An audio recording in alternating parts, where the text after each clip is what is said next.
Hi, my name's Lucy. Today I'm going to show you how Suztain tooling allows you to collect, measure and reduce your CO2 emissions. So let's jump right in. I've created my account and a company called Acme, and on login I'm taken to the calculator homepage. As you can see, for the purpose of this demonstration, I've created a couple of calculators already. A calculator is always the first thing you create and forms the basis for everything else. Some people like to create just one calculator for the whole organisation.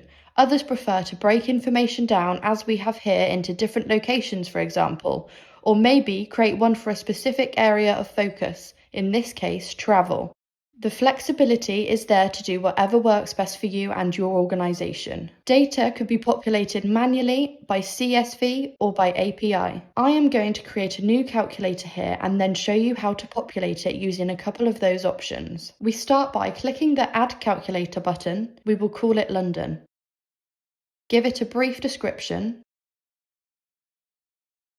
and then click Next.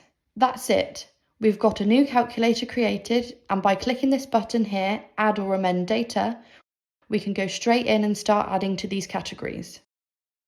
These categories are broken down into scopes: 1, 2, and 3, or you can show all of them.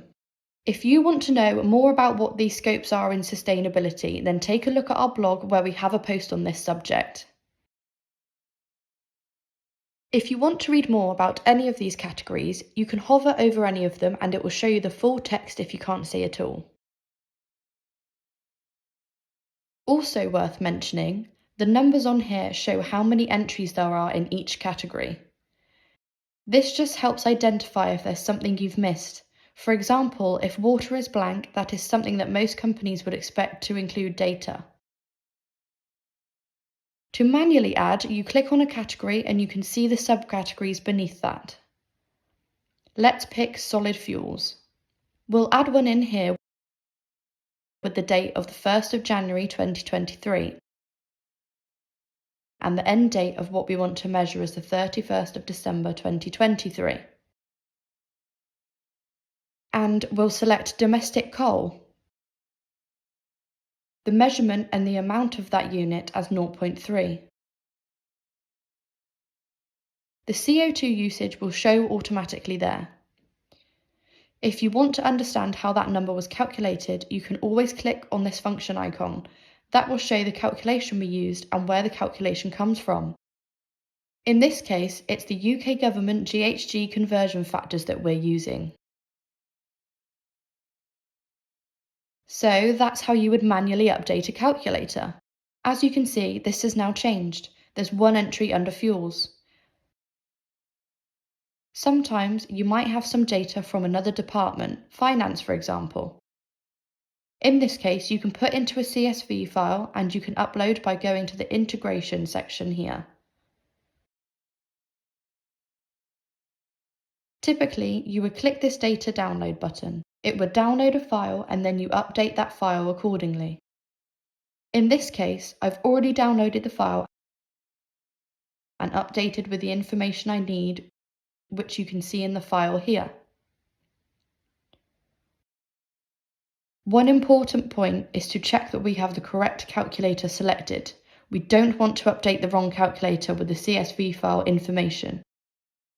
In this case, we want to update London, so we select the upload button and select the file. This uploads the file and asks us to map the categories. So subcategory goes to subcategory, type title goes to type, and measurement title goes to measurement, and then you click the Upload Now button. Wait for that to finish. Once completed, you can go back to the calculator home. In this case, although the CSV file is updated, the calculations are still being updated, which may take some time. However, you can still look at all of the information in the calculator by clicking the Add or Amend button in your calculator. You can see that where we previously just had the one under fuels, now we have 9 for fuels.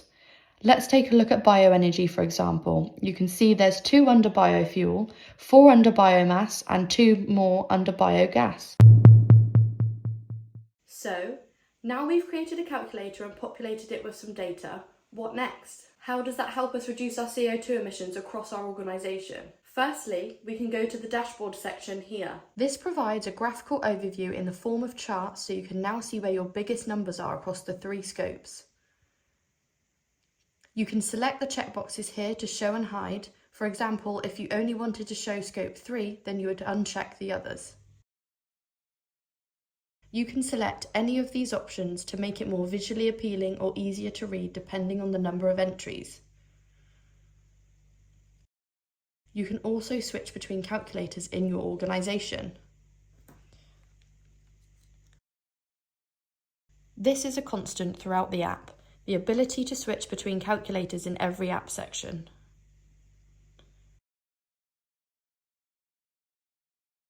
But for the purposes of this demo, we're now focusing on London. We can see where the most usage is quite easily. If we go to the KPI and Action section, we can see a bit more information. Specifically, the top 10 contributors to your CO2 footprint. Material use electrical items, IT, is very high in this calculator. We can set key point indicators or KPIs here too. This list in the drop-down includes everything you have 1 or more entries for in this calculator.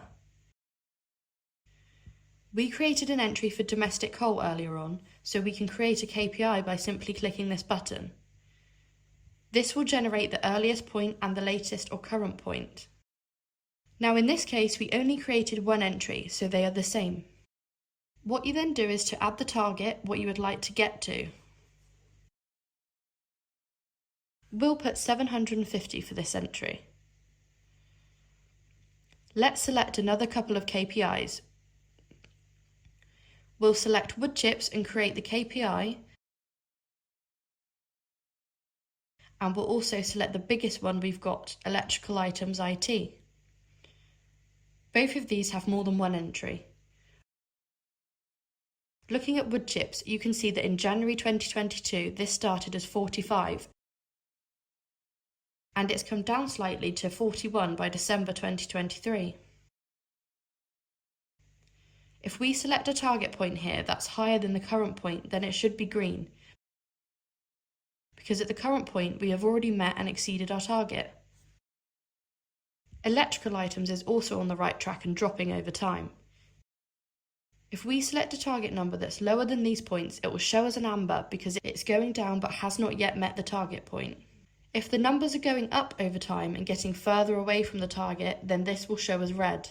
So that's setting the KPI targets, and you can work with our consultants who will advise and help you with what those targets should look like. Now we need to look at putting some actions into place to help achieve those targets and track those actions.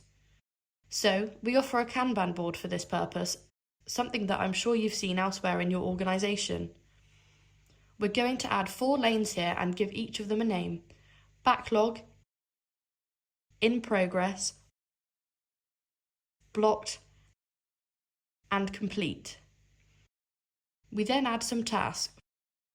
For example, replace vehicle fleet with electric. And we can put a further description in there: as contracts expire, replace with electric vehicles.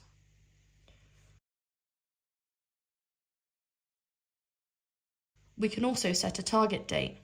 The target date in this case will obviously depend on when your contracts expire, which may be some time away. We will select the 30th of April 2026. You can create as many tasks as you want.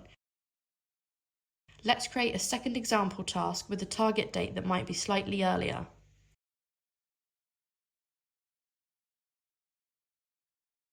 Once you have these created, you can drag them from column to column depending on the status of that project. The idea of a Kanban board is simply to get from the left to the right of the board as quickly as possible. If you go past your target date here, this box will go red. Let's move on to suppliers by selecting a supplier here. Understanding how suppliers affects your CO2 footprint is an important area to cover. Adding a supplier and completing the information in this form will send an email to the contact you have provided. Please ensure your supplier is expecting this communication before sending. Once sent, the status will show as pending, and when the supplier has completed the form, you will receive an email and it will be marked as response received. This will provide your spend with the supplier for the period you specified, as well as the CO2 emissions they have created in servicing your organisation. Let's take a look at the reports area of the Suztain app. There are two options here. The first, if you want to create your own report outside of Suztain, then we recommend you select the Download Artifacts button, which will download the images directly to your device for you to incorporate. If we take a look here in the download section what it's downloaded for the London calculator, it shows you the actions. As you know, we only added a couple of actions. It shows you the top 10,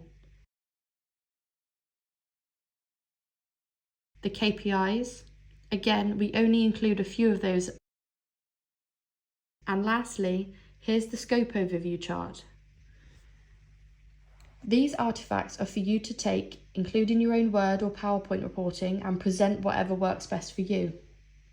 The second option is to use the automatically generated report you see on the screen. And again, you can change this to show the report for whatever calculator you want to see. The text is automatically generated using your data to show the information relevant to the calculator. You can, however, add to or amend any of this text. Let's first append to this title here, then delete the original title that was there, and we'll just call it test data. You can replace any of the text as I did so earlier here as well. Basically change it until it's as you need it. Then, when you're happy, you select Create Report. As you can see, it says the report is now available. This can also be found in the download area of your device. We'll go to the download section and take a look at this report. You can see the title we amend there, and you can see the rest of the report is ready for you to send to whoever needs to see it.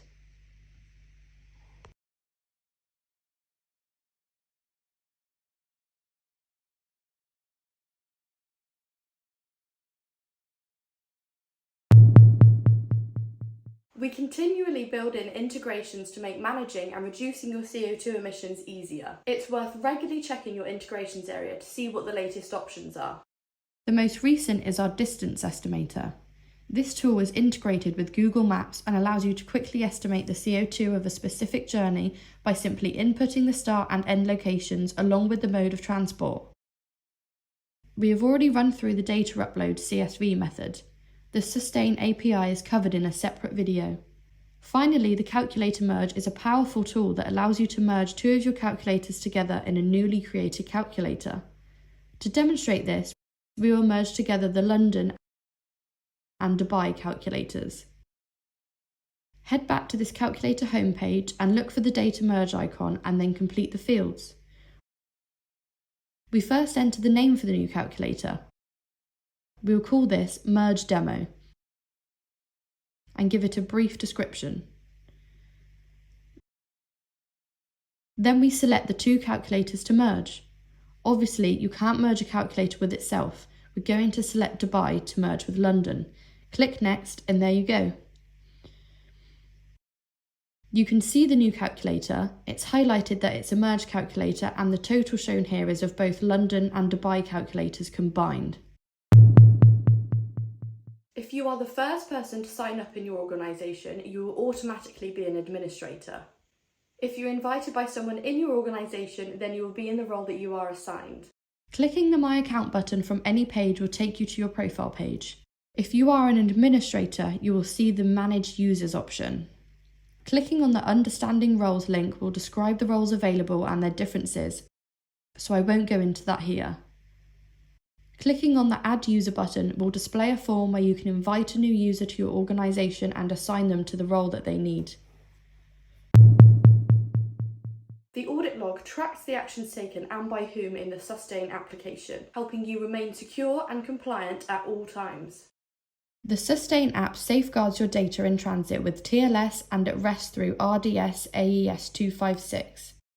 It is also built on AWS, which supports 143 security standards and compliance certifications. That concludes the overview of the Suztain application. Any questions, please reach out to info@suztain.earth.